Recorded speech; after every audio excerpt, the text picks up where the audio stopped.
So let's talk about the film and shooting the film. You shot the film in London during the end of COVID, really. So what was that like, and sort of how was it kind of day to day? Because it was a very different time back then. It was. I mean, look, it was quite sad actually, because we had quite a lot of older actors and they flew in from America, and I just remember that Lee Majors, he came over and he had to isolate for 8 days, and I remember him saying, well, when you're 83, 8 days is a long time. So that was, we just had to get the movie made. That was good, but we had a lot of issues with the lockdown, but we got through it and it was fun. And you shot the film in loads of different locations all over London, which is great. It comes across in the film. You've got drones, you've got you running down corridors. What was it like shooting it? Because it looks like quite a physical movie as well as being something that's, Yeah, it was really good. I mean, look, there were parts of London that I wish we never shot in. Being on an estate, running around with guns in Islington wasn't the best. Also, we did get our car broken into and lots of the footage stolen as well. So, yeah, we were in some really hairy places in London, but it was great. And I did get thrown off the bridge a few times, but, Talk to me about Sadie. So she's the policewoman in the film. How does she fit into the story and how does she sort of relate to the Renegades?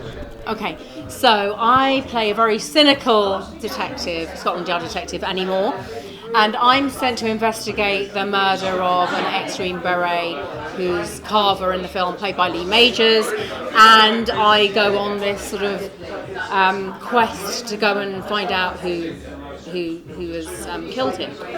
And in the meantime, I sort of don't suspect any of the Renegades for all of the vigilante reprisals that have been happening, because I think, they're too old, they can't do this. But then I have this phone conversation with my ex, who's played by Michael Paré, who's a CIA agent, and he sort of tells me that actually these are all the things that they can do. So then I just leave them to it and actually join forces with them and help them, and so it's it's a bit of a full turnaround for my character, because I go from this very cynical detective to someone who actually helps them in the end.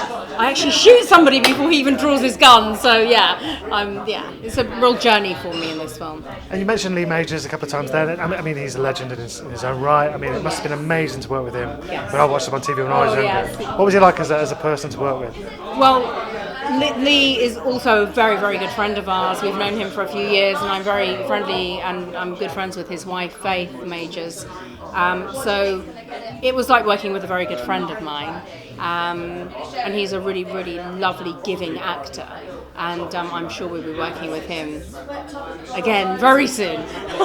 Excellent. So if you're an audience member, if you're flicking through, the on-demand button in a couple of weeks, why should they choose Renegades? What will they get? What will an audience get from the film? They will get a really feel-good factor of a really good British film that's got humour, has got everything that you want in a film, and it shows you that just because you're older, don't judge a book by its cover. All of your household names, all the people that you loved growing up are in it. So it's a really good feel-good film. So please download it legally and buy it, and please enjoy. Fantastic. Good luck with your premiere. Enjoy the